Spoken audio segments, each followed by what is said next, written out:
aquí. Hola amigos de Gambilandia, hoy es un día muy triste, hoy estoy acongojado, hoy estoy perplejo y pues bastante frustrado la verdad. Eh, Hoy quiero expresar el dolor que siento en verdad porque mi doctor Enrique Peñalosa no reunió las firmas para su candidatura presidencial, lo cual es bastante triste para mí. Me da mucha tristeza porque por él no haber reunido las firmas, Colombia se perdió de la paz, Colombia se perdió de, de que por fin pudiéramos tener paz, de que por fin se acabaran los homicidios, de que por fin se acabaran las tragedias. ¿Y todo gracias a qué? A que Peñalosa no va a ser presidente. A la gente que nos quiera seguir, estamos en YouTube como Gambilandia, entonces ahí nos pueden seguir, ahí estamos realizando programas en los cuales se analiza mucho de las cosas que suceden en el país y pues ahí vamos a estar en colaboración con este canal de Palabras Mayores y con Pablo trabajando de la mano. Y entonces, para arrancar el día de hoy, pues vamos a analizar las noticias del 2021. Estas noticias que nos llenaron un poco de tristeza, no, mentiras, un poco no, mucho, mucho de tristeza, de sazón. Y quiero que arranquemos con nuestra amiga Karen Abudinen, ¿sí? Que pues se desapareció por arte de magia 70.000 millones de pesos que iban para brindarle la oportunidad a los niños de los sectores más vulnerables de Colombia de recibir el preciado Internet. Nanda, cuéntame. Sí, Cecita, pero es que la impunidad es terrible en Colombia, eso causa una indignación tremenda, a uno le faltan palabras para describir toda esa indignación que uno siente y que eso se vuelva casi, como dicen, paisaje, ¿no? Se Sí, sí. naturalice eso. Desgraciadamente mucha gente volvería a votar por el partido de ella. Y es Ujú. la poca memoria que tiene Colombia y esa poca memoria incide mucho en la impunidad. Es Sí, dolorosísimo. sí, sí, sí, Y así además porque es. los perjudicados directamente eran niños, que eso aumenta más la indignación.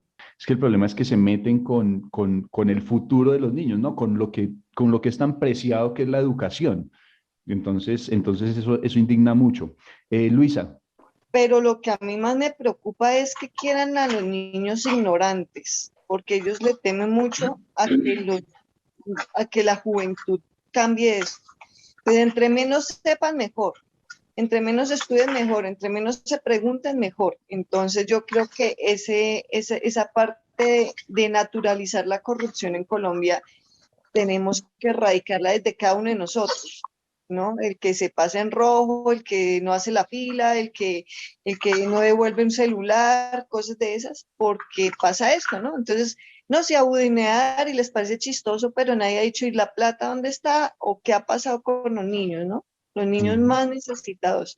Les hemos dado comida podrida, carne vieja, de burro, o sea, un mundo de cosas con la niñez que en otro país o en un país decente sería lo más terrible que le puede pasar a un país, es meterse con la niñez y la juventud. Luis Miguel. Pues yo, la verdad, yo me siento sorprendido como en este país, después de 200 años de vida republicana, todavía criminalizamos más una pared rayada, criminalizamos más un vidrio quebrado que 70.000 billones de pesos que se perdieron en ese ministerio. Y eso se va a seguir viendo. O sea, si no aprovechamos ese papayazo que nos está dando la oligarquía ahorita, que está fragmentada, está maniatada, está pues acorralada, vamos a seguir viviendo en esa cultura y vamos a seguir romantizando los robos masivos que hacen estas personas que se suben al poder cada 4 años. Son 70.000 millones, es como que la mitad de lo que se perdió en la 26, y en la 26 fue un escándalo y aquí pasó de un día para Ujú. otro. Y resulta que tomamos esos hechos que son claramente que deben tener consecuencias penales y pues lo tomamos como algo, o sea, el evento se trató de una forma política y pues si la gente del Senado, del Congreso dice que pues esta persona es responsable, no es responsable de esto y que pues no pasa nada porque ella no tiene ninguna responsabilidad, pues ya quedó limpia la cara porque el Congreso dijo que ella no tenía responsabilidad. ¿Y cómo así? Si están los hechos, está el anticipo que se perdió. Yo no entiendo cómo pasaron 70.000 millones para una cuenta en Delaware.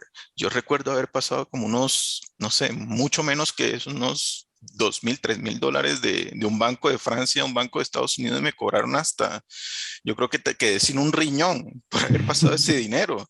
Sí. Y otra cosa es que la señora, tras de que tiene un juicio político que, que la hace renunciar, pues ella renuncia es porque tiene ese juicio político, le terminan dando un puesto como alcaldesa encargada en, no estoy mal, en Montería Sí, creo que o es de en Sincelejo. Sincelejo. Sí. Oye, espere un momento, esta señora acaba de salir por un juicio político y termina en un puesto allá, lo mismo como terminó el ex ministro de Defensa en una embajada en Chile. No, no, no, esta Ujú. persona debe tener, por mera dignidad, debería desaparecerse de la palestra pública por lo menos Claro. unos 5 años. Así no la juzguen ni nada, por mera dignidad personal debería estar fuera de la palestra pública y termina allá. Y luego se va para el exterior y cuando regresa, termina en una empresa en Barranquilla dando o sea, siendo como la donante, dándole regalos a los Sí, niños, sí. hace como parte de la responsabilidad social de Tecnoglass. Y justo un día, 2 días después, sale un escándalo con Tecnoglass que tienen cuentas tienen cuentas dudosas con narcotráfico, Cristiandades, que es el presidente, aparece en líos con el narcotráfico y no pasa nada. Y hay una cosa que aparte de todo esto, nadie le pone atención, es que el contrato era de 2 billones de pesos. Un Ujú. billón lo estaba ejecutando Centros Poblados, que no había ejecutado absolutamente nada, sino que le Sí, dieron el anticipo y se el anticipo. perdió, pero la otra parte la tenía Claro. Y Claro debería tener un porcentaje avanzado que era creo que el 20, 25% y no llevaba ni el 6% avanzado. Y Claro ni siquiera estuvo por ahí. Claro también Sí, está ¿no? incumpliendo el contrato y nadie dijo, venga, Claro, también vamos a jalarle las orejas. Sí, No, ¿qué pasó con ellos? ¿qué pasó con Claro? Claro Ujú. avanzó en su contrato. ¿Cómo está el avance de ese proyecto del lado de Claro? Nadie habló de Claro, nadie se vio, sindicado de Claro para decir, venga, ustedes también se están robando un poquito de la plata o ustedes están Claro. incumpliendo este contrato. ¿Qué pasó ahí? Y lo que me sorprende a mí es que no solo nosotros como ciudadanos, sino que también la prensa hace el énfasis en Centros Poblados, pero no le da su punzada a Claro. Y se nota claramente que Claro Sí. tiene mucho poder en lo que es la contratación pública y en los medios. Es increíble que, que toda esta gente pueda robar esa plata y ¿dónde tiene esa plata? ¿La utilizaron para comprar firmas en Barranquilla, tal vez?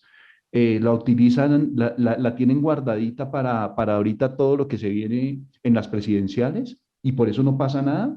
Es que es muy probable que esa platica esté ahí reservada para comprar unos cuantos votos, para comprar unas cuantas conciencias. A ellos lo que les conviene más es tener el dinero y seguir teniendo al pueblo allá sometido, porque pues entre más gente ignorante haya, pues más fuerza de trabajo tienen para sus empresas y así nos pueden seguir eh, explotando laboralmente, así nos pueden seguir explotando mentalmente y así nos pueden seguir engañando con todo lo que nos dan a diario los medios tradicionales, como pues novelas, realities, el gol, gol, gol, caracol y todo ese tipo de cosas que suceden, pero pues, ¿alguien quiere agregar algo más? Marie Joliet, ¿querías decirnos algo? Imagínate antes cuántas cosas que nosotros nunca nos enteramos, que nos roban del mismo erario público, de lo que nosotros pagamos como impuestos cuando compramos un huevo, cuando compramos un pan, cuando todo eso no es plata de ellos, eso es plata de nosotros mismos. Esto no es gobierno, esto es una organización criminal que pone fichas, Yo no sé qué, el jefe de todo esto, pues ya más o menos sabemos, pero él no está solo, debe estar con mucha gente organizada que ponen fichas en la Procuraduría. O sea, tiene cooptado todos los tres poderes en Colombia.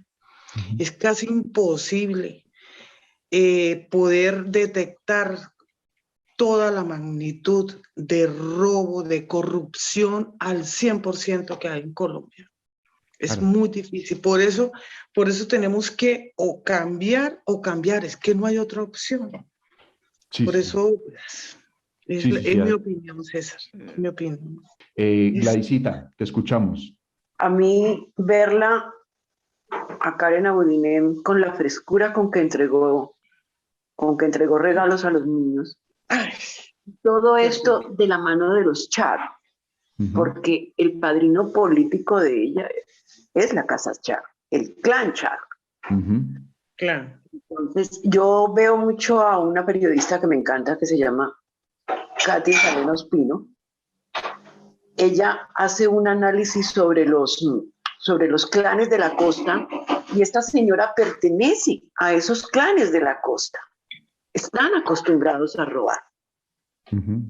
Y sin embargo, la impunidad reina en Colombia. Es que todos los días tenemos para ver las cárceles llenas de delincuentes de cuello blanco, y sin embargo no hay ninguno. Total. Y Karen Abudinem debería estar detenida. Yo lo hago con la comparación que había en la época de Gaitán. Gaitán incluso le tenía un nombre a eso, que se llamaba el agrietamiento de la oligarquía. ¿Y qué significa eso? ¿Qué es lo que yo entendí de eso? Que la oligarquía se está fragmentando, se está despedazando. ¿Y por qué lo digo? Porque es que en ese tiempo había una efervescencia, había como un ímpetu de cambiarlos a todos, y de cambiarlos por alguien totalmente opuesto a ellos. Y eso se está viendo ahorita, porque el pueblo en ese momento se dio cuenta que la clase dirigente de ese tiempo los detestaba. O sea, la clase dirigente en ese tiempo detestaba al pueblo, los odiaba, les tenía un odio tremendo al pueblo. Pero ahorita se está repitiendo. Ahorita está esa misma efervescencia, ese mismo ímpetu y esa misma conciencia de la gente, ese mismo pensamiento de la gente de que esos que están allá gobernando son personas que los detestan y que los odian. Los ven por debajo, si tienen un desprecio total por el pueblo, y la gente se está dando cuenta de eso. Lo vimos en el paro nacional. Vimos toda esa gente que se dio cuenta que estos que están allá los detestan, les tienen un odio enorme y que no les tiembla la mano para matarlos, en cualquier momento. Hay que aprovecharse este momento histórico para no volver a esperar otros 150 años, otros 200 años a que vuelva a haber esta efervescencia, este ímpetu y volver otra vez por allá en otra generación. Quién sabe cómo será otra generación, porque no sabemos cómo va a ser esa otra generación. Puede que la otra generación sea como la de Uribe, que sea una generación sumisa, una generación que le importa poco la política. No, uno no sabe eso. En 200 años, en 100 años, ¿cómo estaremos? Entonces, desde ya hay que aprovechar eso.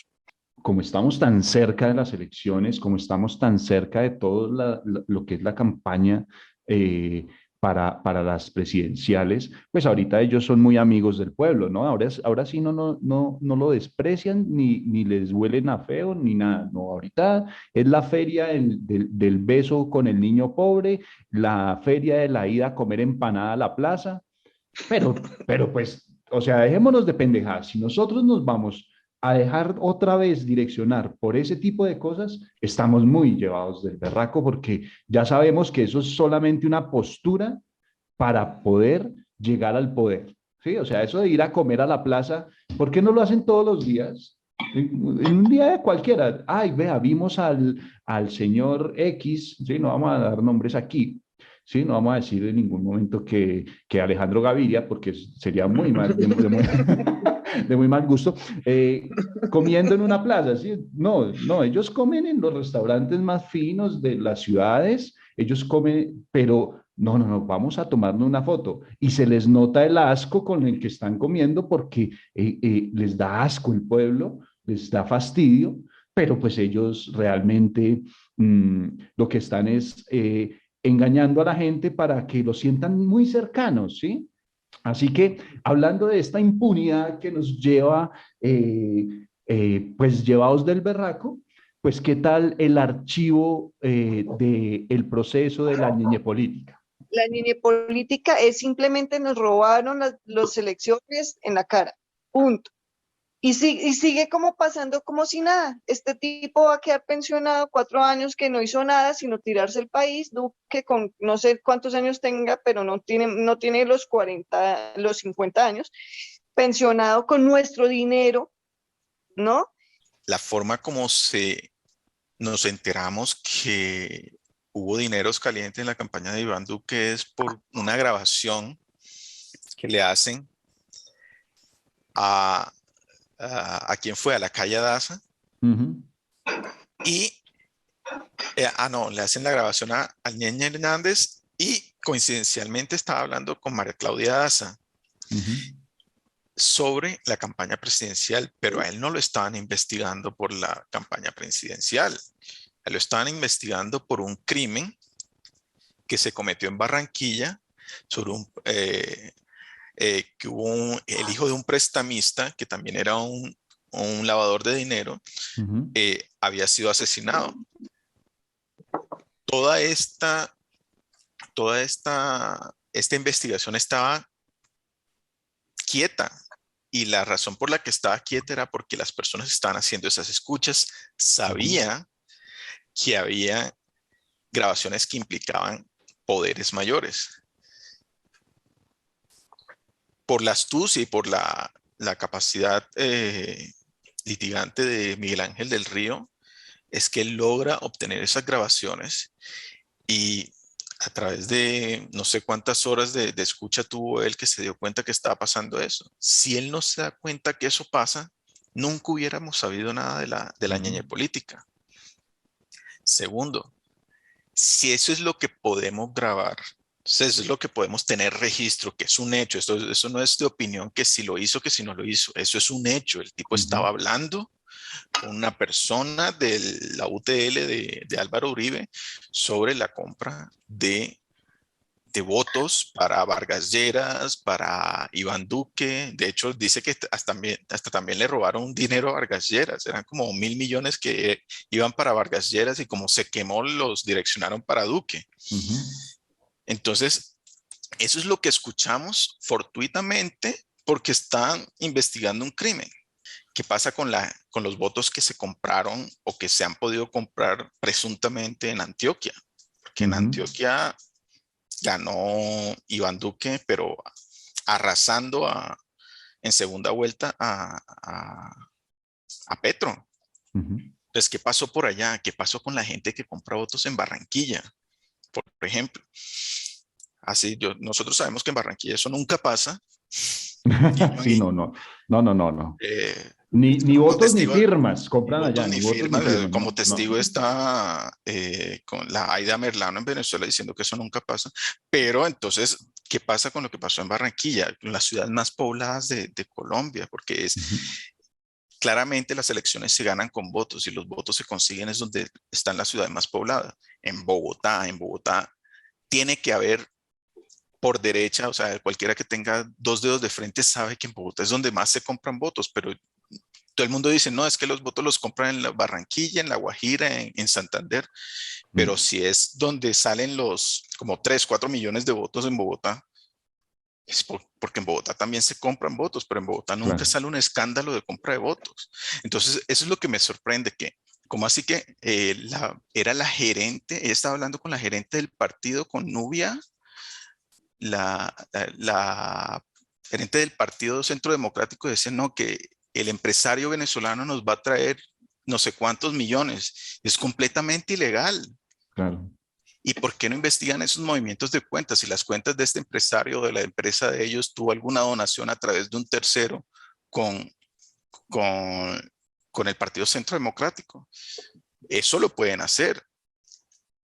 Si a uno por gastarse, por hacerle por hacer una compra en la tarjeta de crédito lo están llamando para ver si hubo un fraude, porque si esta gente tiene tanto dinero en movimiento en una época tan coyuntural, no le están siguiendo todos esos movimientos. Y eso me parece súper sospechoso. ¿Por qué? Porque como que se crea el ambiente para la impunidad, tanto en la entrada de dineros ilícitos en las campañas, como para el tráfico de influencia, para el constreñimiento del elector, para muchos delitos electorales que Sí, son muchas cosas. realmente graves. Aquí no va a pasar nada, ¿sí? Nunca va a pasar nada mientras esta gente siga en el poder. Nanda, te escuchamos. Si ustedes se fijan quién es el Ñeñe es un tipo casi analfabeta, de ese tipo de, si por así decirlo, filosofía del palas que sea. ¿No? Se volvió el chacho del pueblo, un tipo que orgullosamente la mamá dice que él dejó el segundo de bachillerato tirado porque para qué si él era inteligente y él se podía levantar la plata como fuera. Sí. Y eso es el reflejo del lavaperrismo que impera en Colombia. Esa ola de lavaperros del palas que sea y la plata cae y el Rolex, ya ustedes le ven allí esa cadena de cosas como la oligarquía rancia de Vargas Lleras con el lumpen analfabeta del Ñeñe hacen una unión, un cóctel explosivo y empiezan a dominar esa región porque Colombia es feudal. Y la gente cree y hay gente que admira al Ñeñe que porque levantó plata sin necesidad de acabar el bachillerato. Eso él en su pueblo era el chacho y eso es un signo de lo lamentable que está el país, de que no se valora la educación. La educación no tiene precio el berraco, el vivaracho, el pillo. Y entonces si no naciste con apellido de la oligarquía colombiana, pues puede ser el pillo y hacer mandaditos. Y el hacer mandaditos y todo, y eso es lamentable. Y yo insisto, es que esa impunidad, a mí me parece que todos estos estamentos gubernamentales, esa impunidad la tienen casi como bandera para decirle a la gente, vea, tenemos las armas, tenemos el poder, hacemos lo que nos da la gana, coman callados, o si no hay pata, bala, puño, granadas, lo que sea, coma callado. Y lastimosamente en Colombia, pues se tienen las pruebas de que estamos gobernados por un tipo que lo puso allá el narcotráfico, lo cual nos convierte en un narcoestado, porque aquí sabemos que los favores se pagan o se pagan, ¿cierto? Estas pandillitas de los Lleras, los Turbay, los Uribe, los Santos, los Pastrana, y esos son los que ponen los jueces, esos son los que ponen los procuradores, porque todo eso pasa por el Congreso, y el Congreso todos estos años ha sido manejado por esas mismas familias que acabamos de mencionar. Y no se les olvide que este es el único país que tiene cartel de la toga. Imagínense. Entonces, aquí el aparato judicial, el aparato jurídico está colapsado totalmente. Entonces, el que planea una reestructuración de ese aparato jurídico, lo tratan de castrochavista, por favor. Pues. Así es. Gladysita, levantaste la mano, te escuchamos. Aquí se instaló en el pensar del colombiano la mentalidad traqueta, la mentalidad paraca. Yo paso por encima de usted porque yo soy yo. A mí no me importa pasar por encima de nadie mientras yo obtenga lo que quiero. Yo escuché durante el paro a mucha gente decir, es que si a mí me vienen a coger mi negocio, yo sí los mato porque los mato. Pero no piensan que ya estaba hablando un señor de un todo a mil, ¿no? Y yo le decía, bueno, ¿por qué tiene usted un todo a mil? Y él me decía, no, es que es la forma más fácil de conseguir la plata. Para mí, lavadero de dineros antioqueños. Es que es increíble encontrar cosas todo a mil en un país donde se pagan impuestos tan supremamente costosos como los que pago yo en mi profesión. Y es que el más bajito es del 19%. Hace pocos días monté un video, analicé un video en un programa en Gambilandia, donde veíamos la actitud de un ciclista insultando porque le decían que por favor utilizara la ciclorruta, y pues no, porque es que yo soy el berraco y yo ando por donde se me da la gana, y ese arraigo cultural de que yo soy el berraco y que hago lo que se me da la gana, tenemos también que estirparlo. O sea, eso está mal, culturalmente está mal, y pienso yo que es esa base del pensamiento es la que hay que ir quitando. Sí, tú eres un berraco, pero tienes que cumplir las normas, ¿sí? Tú eres un berraco, pero respeta a tu congénere, ¿sí? Al ser que está al lado tuyo, respetan, simplemente respetan. ¿Qué es lo que está pasando en Colombia? Que nos hemos acostumbrado a la muerte. Estamos acostumbrados a escuchar que hay masacres. En otros países decir masacres, más de 2, 3 personas es una noticia nacional y, mejor dicho, y hasta que investiguen y la presión mediática hasta que logren encontrar quién lo hizo. Esto es una cultura que tiene su semilla en los años de los narcos y de toda esta cuestión, la cultura del vivo. Porque yo veo también a mis sobrinos cuando voy a Colombia, están, pues digamos, ya salieron de la adolescencia, tienen 20 años, 21 años, y piensan así. Uy, no, hay que lograr esto, hay que lograr aquello por encima de lo que sea.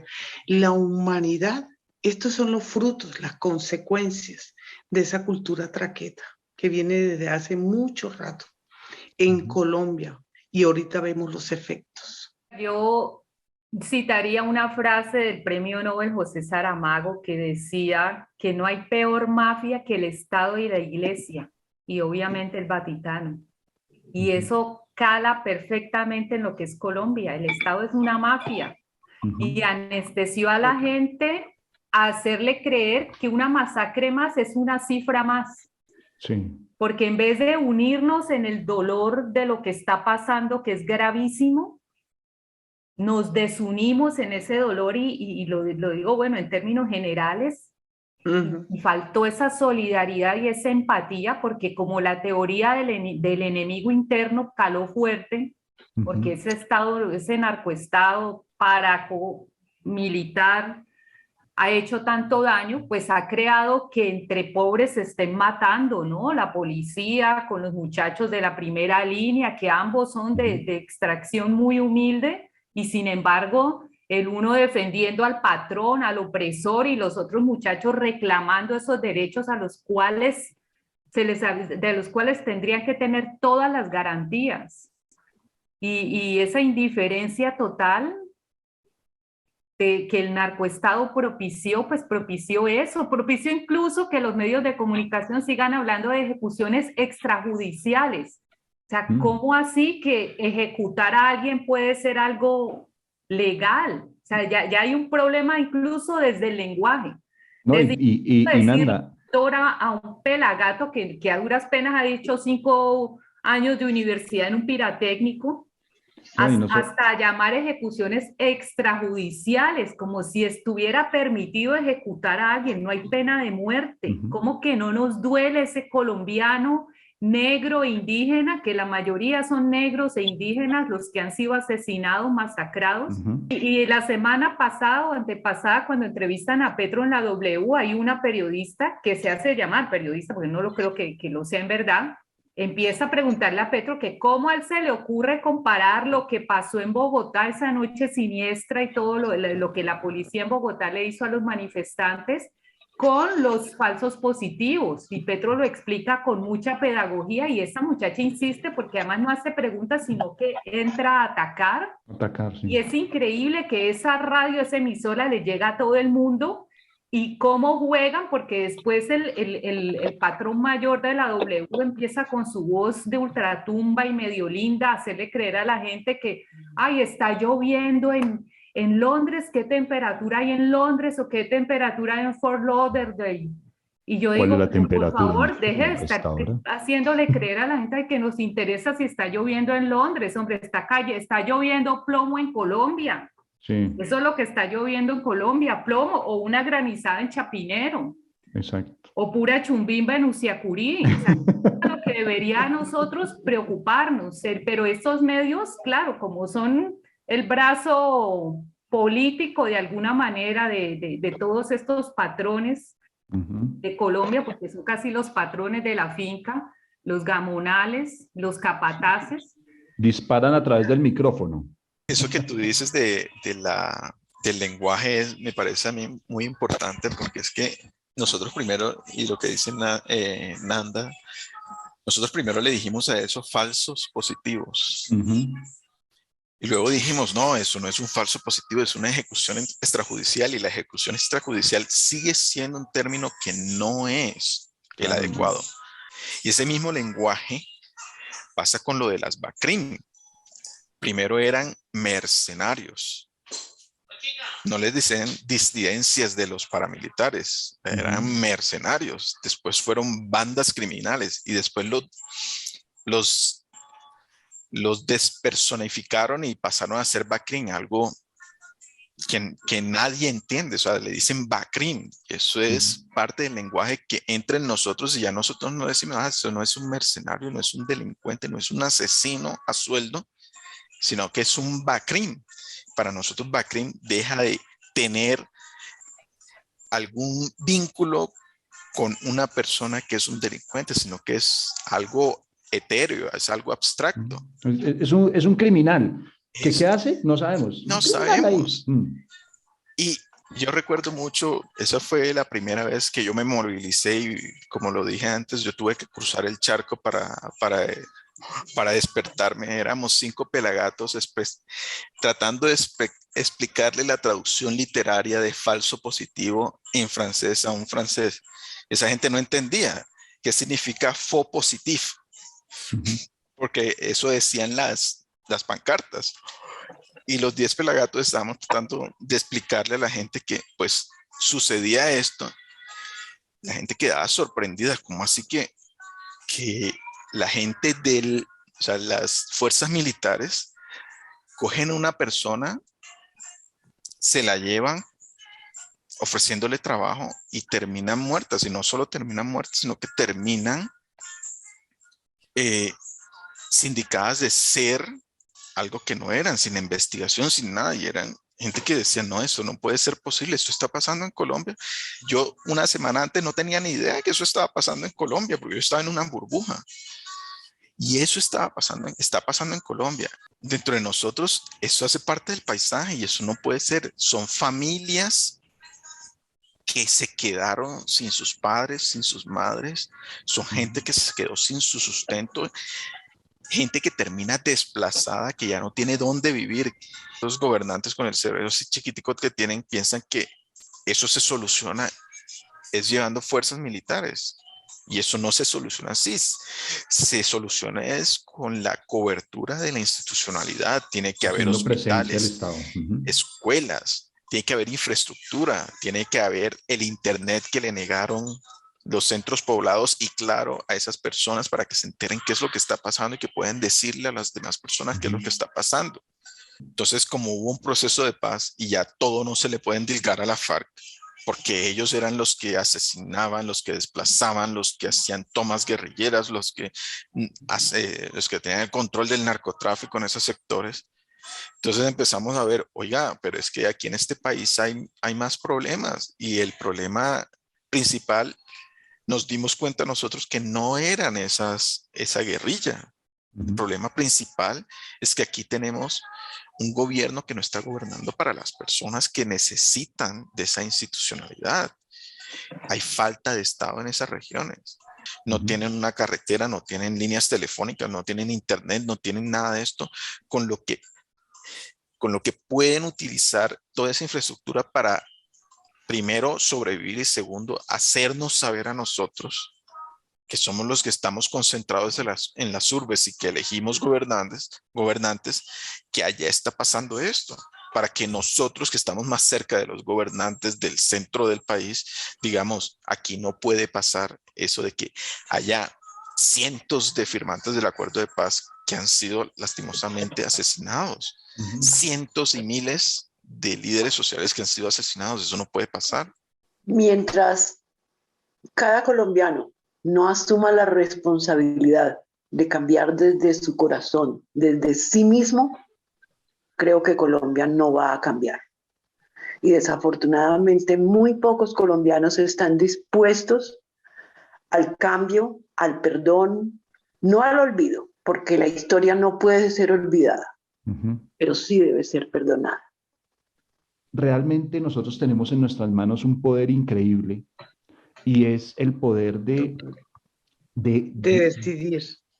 Exacto, de decidir y de inculcar en nuestros congéneres, en nuestras personas cercanas, ese tema de que no traguemos entero, ese tema de que hay que hacer un cambio, demostrarles que hemos vivido muchísimos años en manos de los mismos, ¿sí?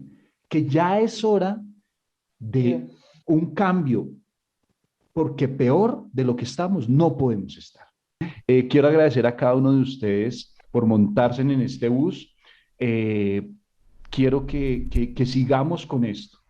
Yo quiero que sigamos con esto, que se pueda unir más gente, que podamos tener muchos más aliados dentro de esta red, llamémoslo así, dentro de Gambilandia, y hacerle la invitación también a la gente que nos está viendo a unirse a nuestro canal de Gambilandia en YouTube, para que pues no tengamos que de pronto incomodar a Pablo con nuestra presencia aquí en su canal, que muy amablemente nos ha abierto las puertas. Agradecerle a Pablo muchísimo, de verdad, y a cada uno de ustedes mis agradecimientos totales. Le damos paso a Pablo para que nos despida, ¿no? Si estará por ahí. Claro que sí, hermano, aquí estaba todo el tiempo disfrutando. Muchísimas gracias, no, a todos ustedes. Gracias de verdad, gracias a todos ustedes, y feliz Navidad, feliz año. Gracias, Pablo. Estamos en contacto. Gracias, Pablo. Gracias. Un abrazo a todos. Gracias, Pablo, Bueno, hasta a César y a luego. todos ustedes. Chao. Chao.